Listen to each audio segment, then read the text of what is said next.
Welcome to the Right to Reason podcast. I'm your host, Robert Stanley. Today we're taking a moment to learn about conversation, how to talk to one another respectfully, and how to get down to the underpinnings, the substructure of your interlocutor's beliefs. Owen Younger and Rex Burks from the Skeptical Texans will be asking former guest Kaleb Graves about whether or not he believes Jesus Christ was literally God incarnate. Ask yourself that question. Was Jesus divine?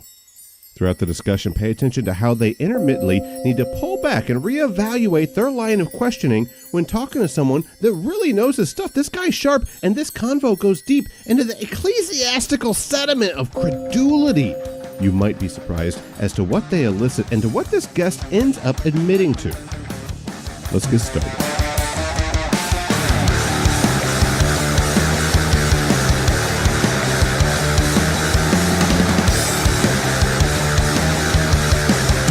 Right to Reason podcast. This episode of the Right to Reason podcast is brought to you by our patrons and contributors like me. We have all recognized the value of the unrestrained marketplace of ideas and have decided to make a difference. You can make a difference too. Contribute at patreon.com/right and learn more about your right to reason at therighttoreason.com. Your activism is appreciated.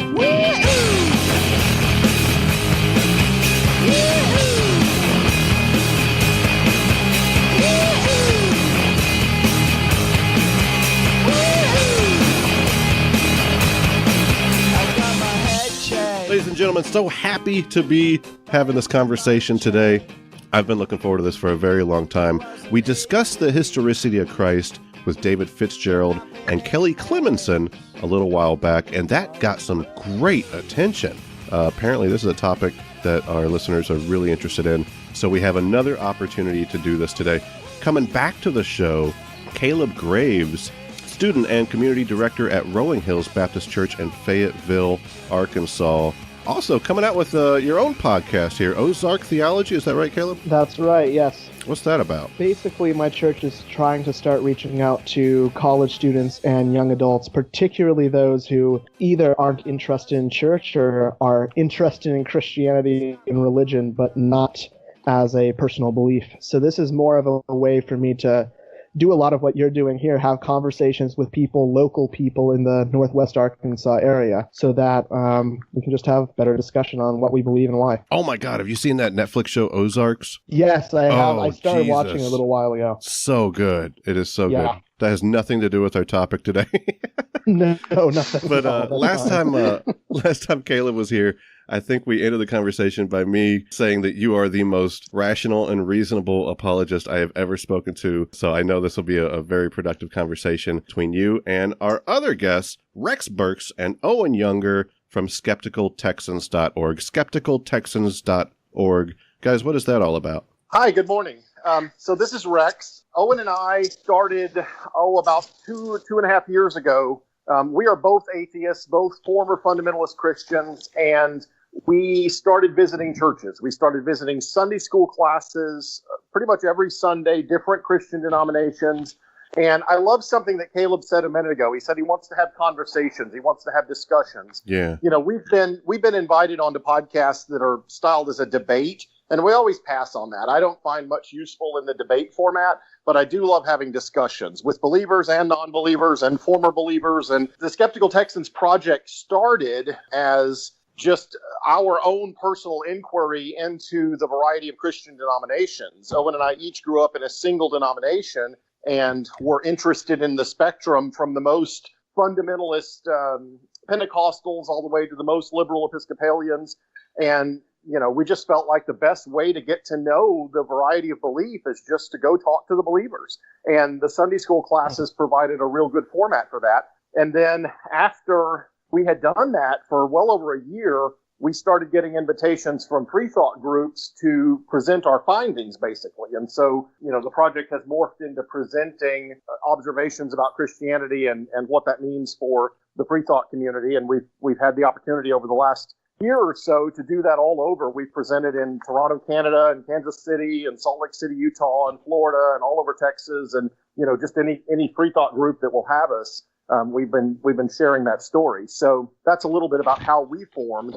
And then I know, Owen, why don't you talk about how New Testament scholarship has been really important to both of us? Well, before I approach that, this is Owen. Before I approach that, I wanted to kind of describe something else that this project has yielded to us.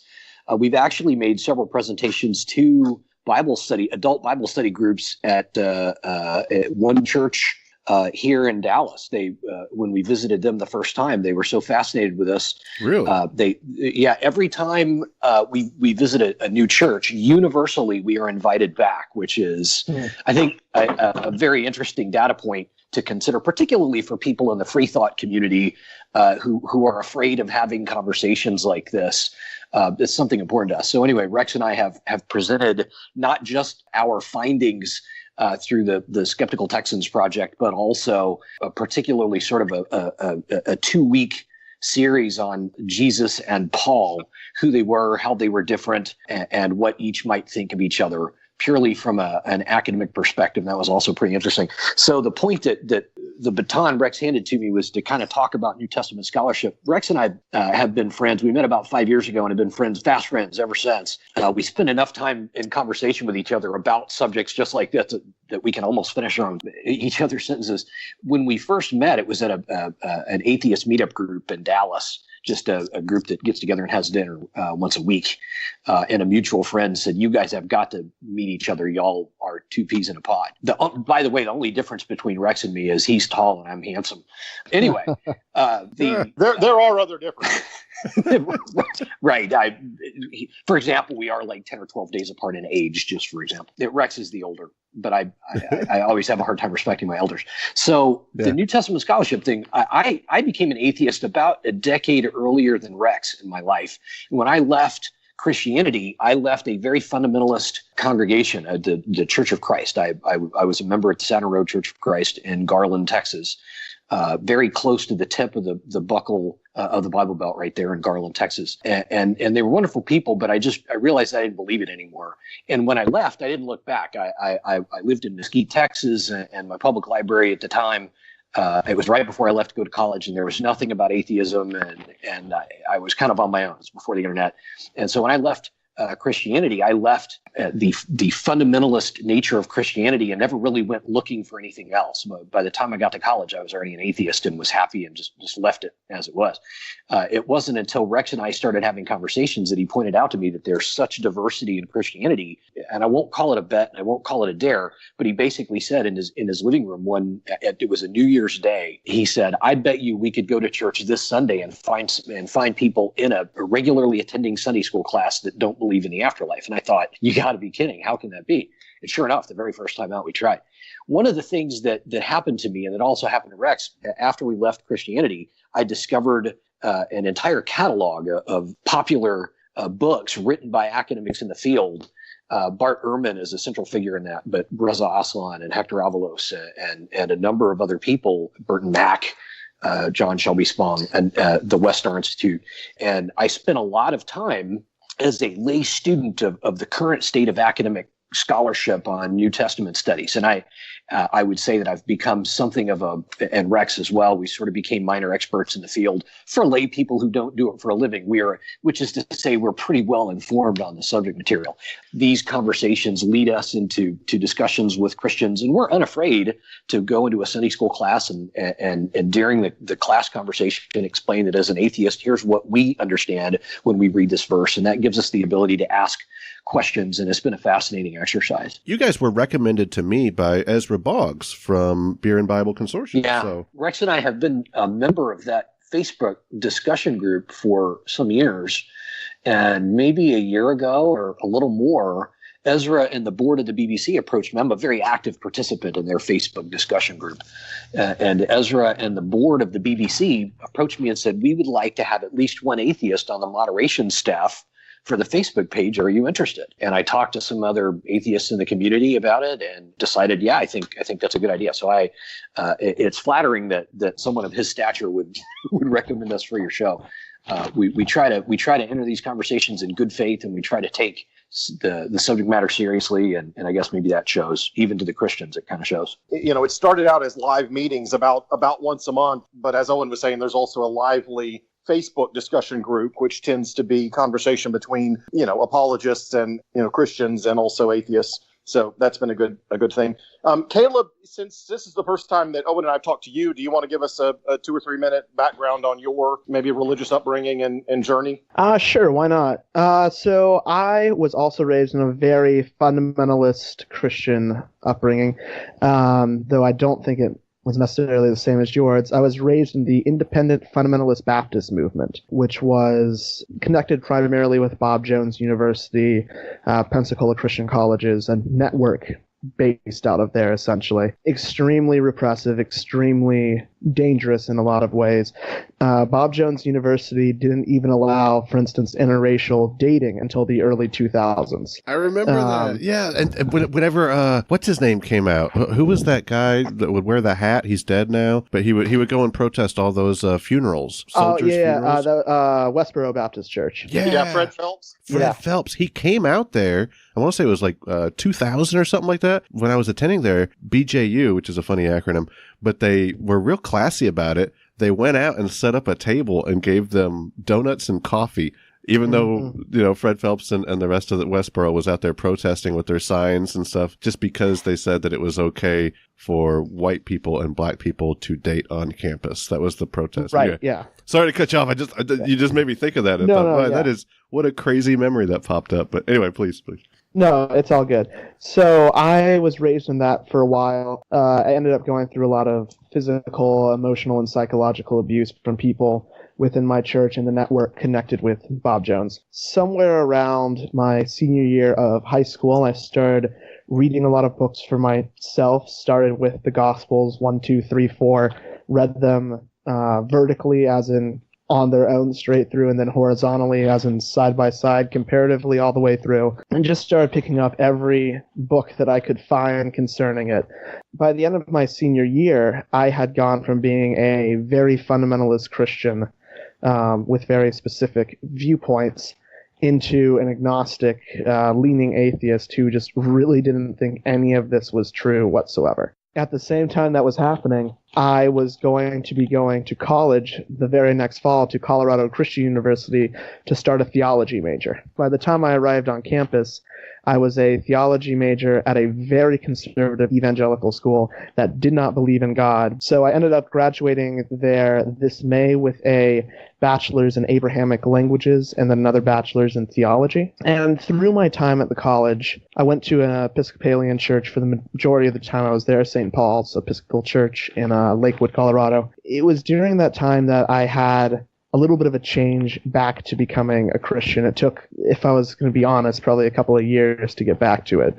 And so it's been a journey for me. It's been very interesting for me now to be a minister, as in many ways a freshly minted new Christian. But yeah, it's been an adventure and I've really enjoyed it. So that is fascinating to me. We talked about having visited the spectrum of Christian denominations, and it sounds like you've lived that spectrum. Mm-hmm. I know we're going to talk about Jesus. There are several sort of big ticket items that Owen and I always observed the differences between the fundamentalists and the liberals. So I'll just throw a few of these out there, and it would be interesting to hear your take on your journey on each of these topics. One of them is obviously the nature of God. When fundamentalists talk to us about God, they describe, sounds very much like Santa Claus on a throne in the sky. Right, yeah. When the more liberals talk to us about God, it sounds more like the Force in Star Wars, just sort of something very amorphous. Another one would be the afterlife, as Owen was mentioning earlier. For fundamentalists, the entire worship service, the entire purpose for being there is about securing eternity and avoiding damnation. And it's fire insurance. It's the reason they're there. Right.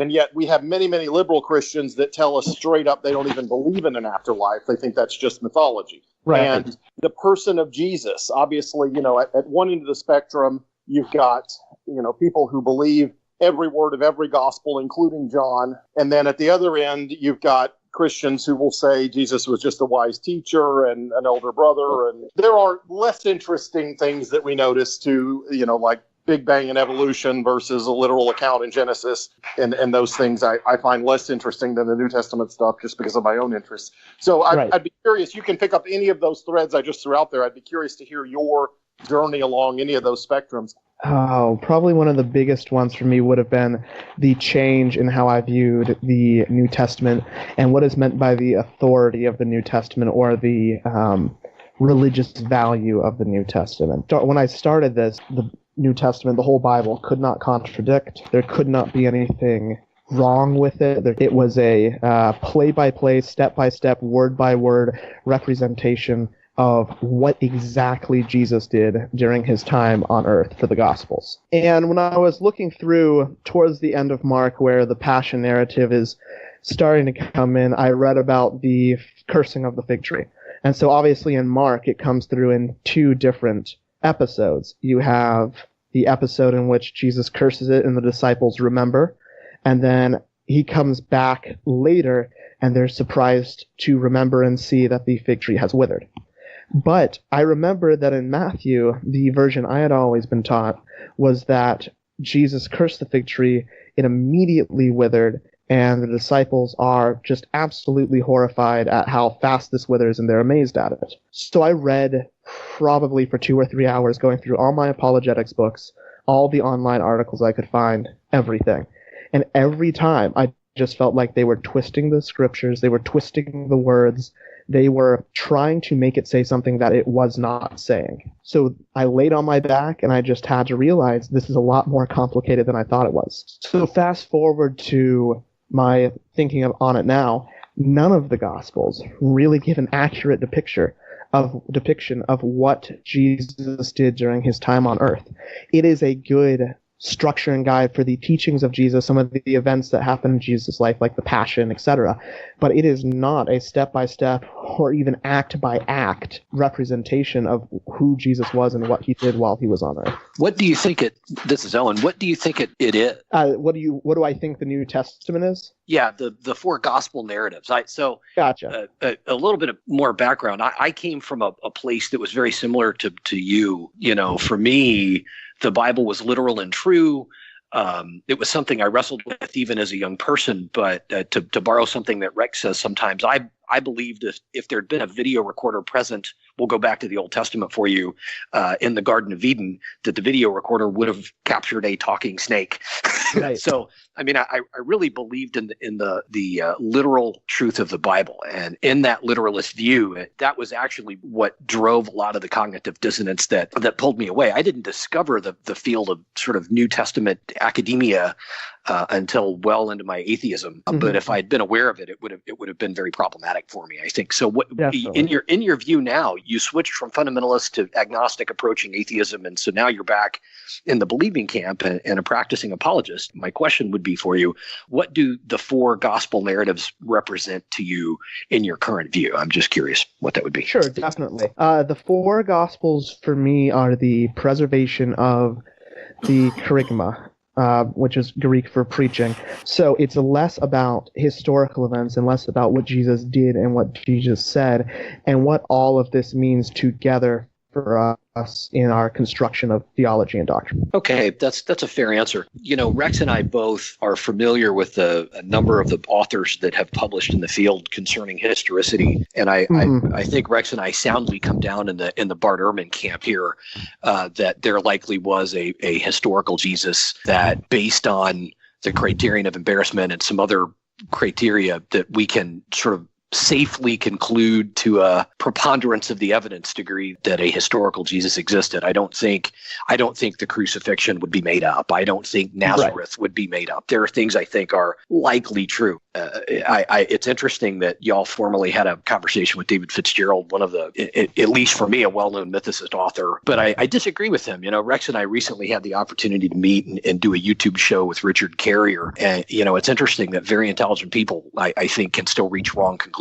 But I would argue that Jesus was a historical figure. But I think my conclusion is perhaps different, in fact, certainly different from yours, Caleb, that there's very little reliable attestation about anything supernatural that Jesus would have done. I just finished reading Reza Aslan's book Zealot, and Reza sort of goes through and outlines this idea that Jesus would have been a zealot in the community of John the Baptist, possibly even an Essene, and that there are plenty of good reasons for looking at the tapestry of the Gospels and concluding that Jesus, really more likely than a divine figure, was a military figure, possibly even a troublemaker, finally came to Jerusalem and overturned the temple, and the Romans did what they do to people who are troublemakers.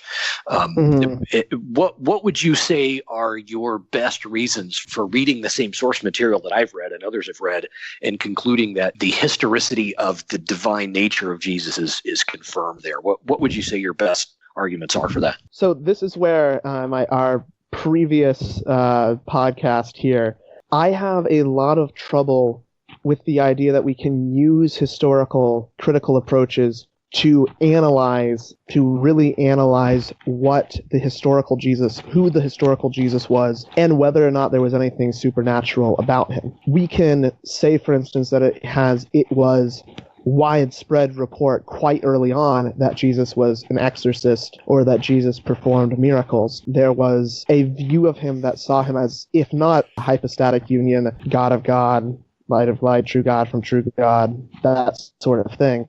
From very early on, there was a view of Jesus which saw him as divine in some sense. But I don't think we can use a historical critical lens to approach that question and come to the conclusion of whether or not that is true or not. In the same way I might say that we can't really come to the conclusion about whether Muhammad had specific visions or whether Joseph Smith and his early Mormon friends had visions of the divine in the Ohio Tabernacle. There are things that we can say this is what was reported about Jesus, but there's really no way for us, or even the people that were there for that matter, to know whether or not that was a supernatural event of either God intervening or, if you want to say, the divine in everyone or something like that opening up. There's no way of approaching that from a historical critical method that can give us a conclusion. That's interesting. I mean, I appreciate you conceding that. And would you say the same thing about any supernatural claim from any religion, that we should just be agnostic on all of those? Because to be sure, Christians are making a historical claim when they say that Jesus' mother gave birth to him having never had sex with a human man. I mean, that's a historical claim. It either happened or it didn't. When some Christians make the claim that Jesus rose from the grave after having been dead for 3 days and his physical body was resuscitated and walked around, that's a historical claim. It either happened or it didn't. So your position is we just can't know on any of those supernatural claims? I definitely think we have to be agnostic when it comes to Muhammad and his visions and early Islamic development and the creation of the Quran, for that matter, or issues within Judaism and Hasidic Judaism and the developments there. But that doesn't mean that our specific tool belt for historical criticism, where we say this happened or this didn't, is really equipped to be able to answer that question. Which is why I never want to say atheists are denying the truth in themselves or just don't see the evidence, because we all have the same stuff. We're all looking at the same events. And I would never try to convince you that Jesus was God based on that data, because I think the data can only say what was said about Jesus, not necessarily who Jesus was ontologically. I got to tell you, that's an extraordinarily reasonable position to take as an apologist. This is Owen speaking, by the way. Let's just unpack that a little bit. In reading the four gospel narratives can you identify any place where you would put your finger to it and say, right here, this is where Jesus claimed he was God. This is where Jesus claimed that he was he was the Jesus of Pauline theology. He was the not just the Son of Man. He was Jesus, the born Son of God, pre-existent, etc. Well, first, when we're looking at Pauline, Paul did not see Jesus as being divine in the sense of the hypostatic union. That is not a position that Paul held, obviously. When it comes to whether or not Jesus ever claims to be this God in the sense of the hypostatic union, I don't think he ever does in the Gospels that we have. Instead, I very much think that we have glimpses. We have different pieces that were brought together using different hermeneutics largely than biblical scholars and readers do today. Very different methods to come to that conclusion that Jesus was both fully God and fully man. So that's a fascinating position, Caleb. Owen speaking again. Let's look at, I'm gonna go straight to Ehrman here in his book Misquoting Jesus. Mm-hmm. Would you say that any of the words that are attributed to Jesus in the Gospels were in fact accurately captured, or would you say that many of them represent embellishments? Well, many of them represent embellishments. I think if we're looking for, obviously, Jesus speaking in Aramaic, we're not going to have an accurate presentation of what he actually said. So what we largely have, even if we had the words of Jesus, would be dynamic equivalent translations of this is probably what Jesus meant when he said this. Wow, I absolutely agree with you. That's so I got to be honest with you. You occupy a very interesting position. So let's take a step back from that, and let me ask you this. You are placing a great deal of reliance on those four gospel narratives in order to reach the conclusion that Jesus is in fact God. Mm-hmm. I presume that you're still a Trinitarian. Yes. Okay. So what would you say are the best evidences in the text that draw you to that conclusion? The best evidence. Give me your top three. Give me the top three reasons why you read the New Testament and reach the conclusion that Jesus is in fact the Jesus of Pauline theology. I would halt there for a second and ask first what hermeneutic we are using when we're approaching the text, and how are we approaching the text in order to come to this conclusion. Are we saying this is what the author meant when he wrote the text, or are we using some kind of other hermeneutic which was quite popular during the time when the Gospels were written? I think that's an important foundational question to ask first. So it's a good question, and I would argue that we should let each author speak in his own voice. And I'm mm-hmm. using the masculine pronoun there because I think likely all of those authors were men. We don't really know.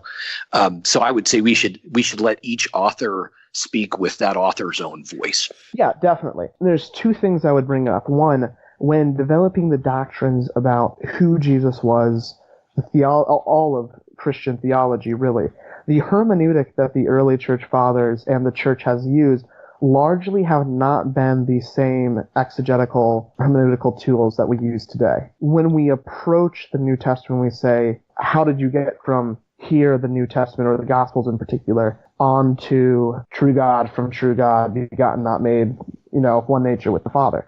When we look at that, there's a jump that we see. I would point to the jump has more to do with the difference in hermeneutic and the difference of how we read it than in the text itself and us reading it, as you say, in the author's own voice. For instance, throw back to to the Old Testament real quick, if you don't mind. Proverbs 8 is my baby. That's where I have spent hundreds of hours studying. And it's fascinating to me that passage where you have Chokmah, wisdom, who is given birth to from Yahweh and is begotten before all of creation, acquired before all of creation, helping in all of creation.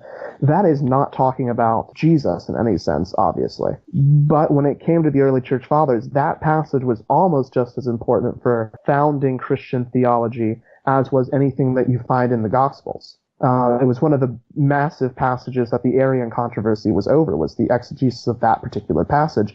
Neither camp was correct, but they still went ham on interpreting that one passage in a way that we would today find very odd. So I'll grant that to you, but it still leaves I think it still leaves my question unanswered. You're still, even if we're looking back at the Old Testament in order to interpret what the New Testament says, and that's perfectly fair. I won't deny that, and I respect the academic work you've done on the Old Testament texts. But I still look at the New Testament and I see a series of stories that I find mm-hmm. to be really extraordinary and frankly mm-hmm. not terribly believable. Right. And so my question to you is, when you're looking at them, and you can apply any hermeneutic that you need to, but when you're looking at them, what are the reasons why you come away with the conclusion that the divine Jesus, rather than simply a mundane Jesus, was in fact justified by the New Testament documents? Like you've reached the conclusion that Jesus was divine, and you've reached that conclusion because you've read the texts and something convinced you. So what was that something, or what are those some things, plural, if there are multiple Sure. some things? Sure. So first, if we're starting with the textual aspect, one passage that is very fascinating to me is when Jesus performs a healing. He forgives the disabled man's body before after he forgives the man's sins. And everybody stands around and going, who can forgive sins except God alone, thinking that in their heads. Now, it's not the actual text that is of interest to me there necessarily, the actual pericope, but the editorial discussion of that pericope. Textually, it is incredibly vague. Is that saying that Jesus is God because he has the authority to forgive sins? Or is it saying that God has given authority to the Son of Man to forgive sins? Mark, being that Mark's Greek is less than polished, leaves it very, very vague. But it's Matthew. When Matthew picks up this text, at the end of it, Matthew says, they were astonished because God had given such authority to a man. Matthew seems to deny that Jesus was God, and even Matthew is uncomfortable with the ambiguity that perhaps Jesus was himself God. So this is one of the places that I tend to park on. It's not necessarily was Jesus God or was Jesus man. It's the tension between the two. Even the gospel writers did not necessarily know who Jesus was, and they struggled. Mark wrote, maybe purposefully ambiguous, that who can forgive sins except God alone. It seems to give Jesus a much more divine identity. Matthew, on the flip side, is incredibly uncomfortable because he tends to view Jesus as far more human, is incredibly uncomfortable with depicting Jesus as God, and so he depicts Jesus far more as a human being. So for me, again, it's less about the text per se, but more about the message of the text that the text is conveying to us. It's not the text itself, it's the understanding of the text, basically, is what I understood. Right. It's far more that there is a tradition behind the text that has Jesus as divine and human at the same time in some way, though his identity is incredibly ambiguous. And so Matthew and Mark are really, more than anything, creating commentaries on that tradition and coming to what it would seem like very different conclusions, just as John comes to very different conclusions in his commenting on his tradition, which is different than the synoptics. Yeah. So that would be, for me, it's far less about the actual text. Where does Jesus say he's God? Because since these are largely literary creations, it's far more what glimpses of the early tradition do we get that would say, does the early tradition indicate Jesus was both God and man at the same time? So I continue to have and I understand what you're saying, but I continue to have the question that I posed earlier, and I'll try and reframe it. You have reached the conclusion that the Jesus reported in the four new gospel narratives that we have was in fact a divine Jesus. Okay, that's the conclusion that you've reached. Let me just approach this from a different direction. You have agreed that the four gospel narratives are likely literary creations, and I think I'm using your words exactly. Yes.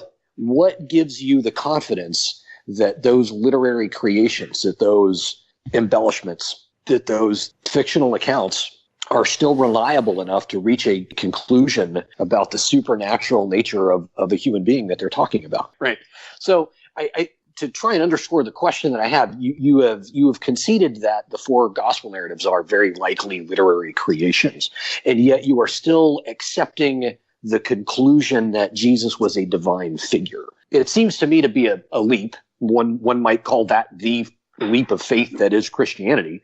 But if we are looking at evidences to accept the divine nature of Jesus, in spite of the fact that we are acknowledging that the Gospels are almost certainly embellishments, why is it that you find the Gospels sufficiently reliable? I guess that's my question. And this is where I would say I don't. I don't find the Gospels in and of themselves sufficiently reliable.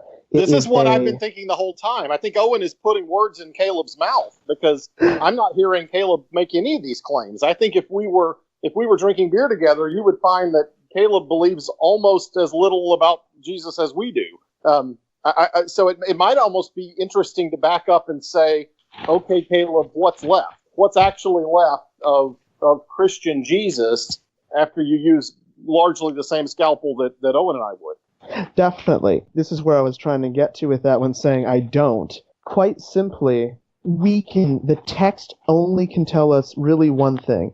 It was reported that Jesus was obviously a living human being who is reported to have done miracles, And there is a very early tradition in which he was divine in some sense. I don't think that is enough to warrant saying that Jesus is God or to say that Jesus is divine in that sense. All that does is tell me what the tradition is. Now, that is where I think personal experience comes in. I think that's where our presuppositions tend to take hold.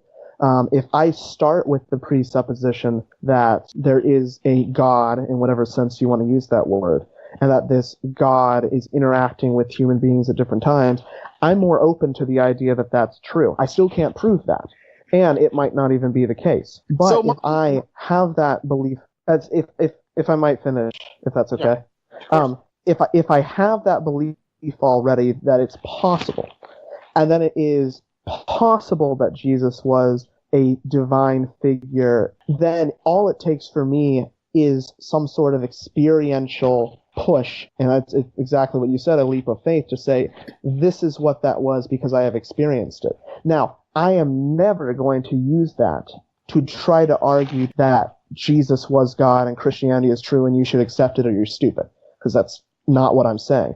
I'm saying that you and I both pretty much come to this as far as the historical critical method can take us. This is what we can say for certain about Jesus, which is not very much. And then from there, we have to use other methodology and our presuppositions to decide what does that mean for us. And for a lot of people, rightfully so, it might mean nothing. It might mean Jesus was, as you said, apocalyptic prophet, mystic, zealot, any number of very normal, human, completely non-divine figures. I got to jump in here. I'm going crazy. Sorry, Owen and Rex, but Kaleb, I got to ask you this question, dude, because as many times as we've spoken, and we've spoken just for the listeners' sake, just so they know, I've spoken to Kaleb for many times, not just the last time he was on the show, and I've always enjoyed our conversations. But are you a presuppositionalist? No, I do not like using the terminology in that the presuppositionalist being it's self-evident that God exists. You don't even need to argue it.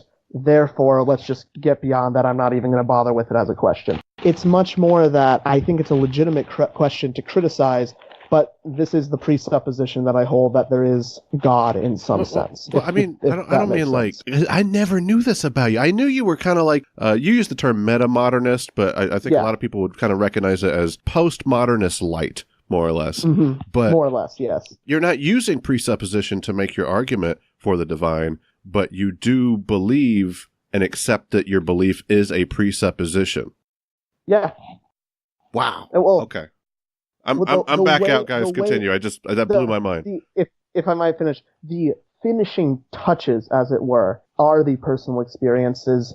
The discussion of who Jesus is in the gospel, the claims about Jesus are more of the walls. It's the foundation where I came to the conclusion that that the divine is real. That makes this even a viable question for me.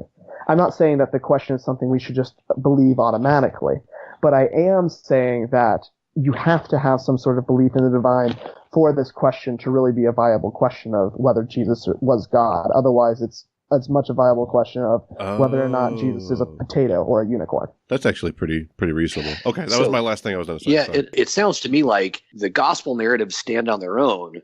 Your decision to accept the divinity of Jesus is really kind of independent of the gospel narratives. Is that what you're saying? More or less, yes. Though without the gospel narratives, I wouldn't be able to even have that question of was Jesus God, because the tradition about who Jesus was would not be even preserved for me. Well, Kaleb, you had described your journey from agnostic to Christian, but it sounds like maybe the place you've landed is both Christian by choice and agnostic, and that you acknowledge that any of these claims may or may not be true. Hey, there we go. I'll take that. You are both a Christian and an agnostic, and I think that's fair.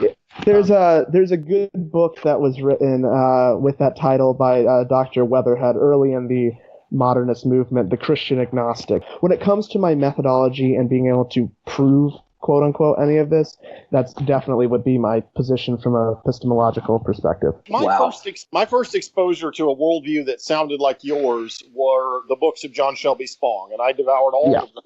Right upon my deconversion.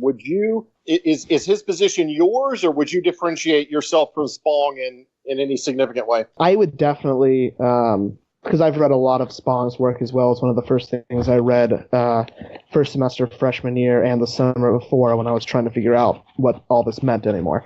I think my biggest issue is that Spong takes the modernist methodology of demythologization, which is, stripping away everything we can down to the core, and this is all that's true. Because I'm saying that's taking the methodology too far. I would say I arrive at similar doctrinal conclusions as most what would be called orthodox, quote-unquote, Christians would these days, but I take a very different epistemological approach than they necessarily do today to reach their conclusions. If the early church fathers are using allegory and using metaphor and are using Pesher and all these different hermeneutics that we've completely lost to arrive to their conclusions, it's dumb of us to try to take methodologies that were invented 250 years ago and expect to come to the same conclusions as these other people did 2,000 years ago. That's an interesting point to me. Real quick, can I jump in? I'm sorry. It's a very fascinating conversation, and we're kind of getting down to it just now. I think just down to understanding the original answer to the question about is God Jesus or is Jesus God and that sort of thing. Why don't we adjourn now, and why don't we schedule another one? Because I would love to hear Caleb's thoughts on the future of the church. And I'm okay with keep going too, if that's an option also. But I'm okay with wrapping up either way. I think this is probably, in terms of content, it's been a very interesting hour for me, and I think maybe the listeners would agree with that, Robert. I'm okay extending this into another episode, but it's up to you guys. Whatever you guys feel like doing. All right, Owen and I are good either way. What do you say, Rex? What do you say, Caleb? I would be fine with doing it at a different time. Why don't we adjourn for now? This is fascinating, and I'm so glad to meet you both. And I would love to continue, in the near future. Absolutely. Yeah, that works well. That's good. Because it was just really getting fascinating. I think we really broke down exactly where Caleb's epistemology kind of lies at. For the listener's sake, we'll just continue this conversation as a bonus episode. But just before I let the three of you go, could everybody let us know about your websites, your upcoming podcast? Sure. Owen and I are always available through skepticaltexans.org. And we also have the same name on Facebook.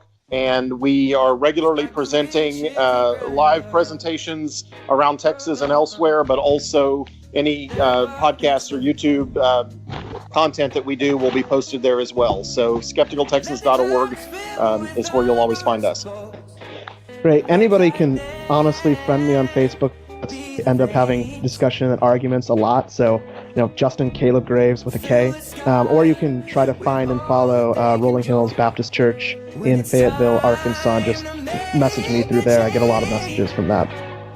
Make it rain down low. Make it rain, make it rain. Make it rain, make it rain down low. Make it rain, oh, make it rain. Thank you to Owen, Rex, and Caleb for this conversation today. Thank you for listening. Thank you also to Dave Blair at davefreesong.com/free music. Thank you to our patrons. You too can support us at patreon.com/right and learn more at therighttoreason.com. I'll be releasing the follow-up to this conversation soon as a bonus to you. It gets good, and thereafter, next week, we'll be talking to Jen Peoples from the Atheist Experience. We will discuss whether or not people's freedom of speech is being violated when Patreon drops Sargon of Akkad for dropping N-bombs. And Jordan Peterson responds by dropping Patreon. We're going to be dropping some truth bombs because she is very opinionated about this. So that's going to be an interesting discussion. And that's going to be next week. Between now and then, remember that you have the right to reason. And you're standing on the edge, face up, 'cause you're a natural. I've been in hard as stone. You gotta be so cold to make it this world. This is the Right to Reason podcast. You gotta be so cold. Yeah, you're a natural. And this is where all three of these. You're giving all of You guys there? Oh, I think we might have lost you for a sec. Rex here. Rex is here, Caleb's here, Robert's here. Owen, did we lose you, pal? Okay, how about now?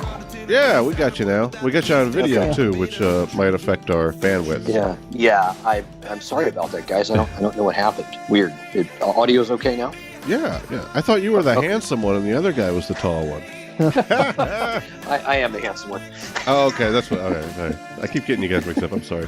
By the way, I'd love to have you guys back on in the future because your whole intro, each point that you were making, I'm like, ooh, that's a show in itself. Oh, that's a whole nother show. Oh, anyway. You guys are very good with this. Well, thanks. And I'll rephrase maybe, Caleb, a bit for you. And I feel like I'm denying Rex the opportunity to speak. He's, I don't know. Rex, don't be shy. Anyway, Caleb, Yeah, that's my problem, Owen. I'm shy. Right. Deep beside me, I'm fading to black, I'm fading. Took an oath by the blood in my head.